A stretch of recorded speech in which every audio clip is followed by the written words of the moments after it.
Hello friends, in this video ayira மீன் வச்சு குழம்பு எப்படி பண்ணலாம்னு பார்க்கலாம் வாங்க. ஃபர்ஸ்ட் நல்லா வாஷ் பண்ணி வெச்சுக்கோங்க. மீனை வந்து உப்பு மஞ்சள்தூள்லாம் போட்டு க்ளீன் பண்ணி எடுத்து வெச்சுக்கோங்க. ஒரு pan எடுத்துக்கோங்க. எண்ணெய் ஆட் பண்ணி சூடானதுக்கு அப்புறம் வெந்தயம், கடுகு, சோம்பு இதெல்லாம் போட்டு நல்லா வெடிக்க விடுங்க. இதுக்கு அப்புறம் பொடி நறுக்கி வச்சிருக்க வெங்காயம், பச்சை மிளகாய், பூண்டு இதெல்லாம் போட்டு நல்லா வதக்குங்க. நீங்கள் வந்து சின்ன வெங்காயம் ஆட் பண்ணிக்கலாம். எனக்கு சின்ன வெங்காயம் கிடைக்கல. இங்கே கறி லீவ்ஸ் ஆட் பண்ணிக்கலாம். இதுக்கப்புறம் ஒரு teaspoon ginger garlic paste add பண்ணி நல்லா மிக்ஸ் பண்ணி குக் பண்ணுங்கள். மஞ்சத்தூள், மிளகாய்த்தூள், மசாலா பவுடர், பெப்பர், தேவையான அளவு உப்பு இதெல்லாம் போட்டு நல்லா குக் பண்ணுங்கள்.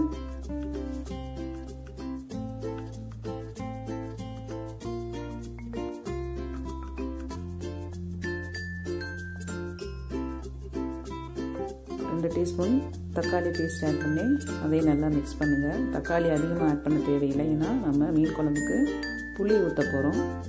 இது நல்லா குக் ஆனதுக்கப்புறம் புளி கரைசல் ஆல்ரெடி ரெடி பண்ணி வச்சுருக்கோம், அதை இது கூட எடுத்து ஆட் பண்ண போகிறோம்.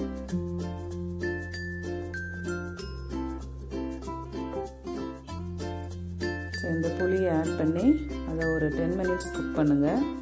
அது ஒரு ஹாஃபாக ரெடியூஸ் ஆகிற மாதிரி குக் பண்ணுங்கள். ஒரு 50% குக் ஆகிடுச்சு. இப்போது நம்ம ஆல்ரெடி க்ளீன் பண்ணி வச்சுருக்க ஐர மீன் அதை இது கூட எடுத்து ஆட் பண்ணிடலாம். இது ரொம்ப நேரம் குக் பண்ண தேவையில்லை. பொதுவாகவே ஃபிஷ் வந்து சீக்கிரமாகவே வெந்துடும்.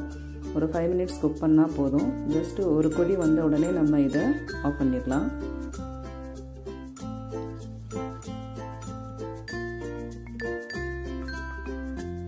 நல்லா வெந்துருச்சு.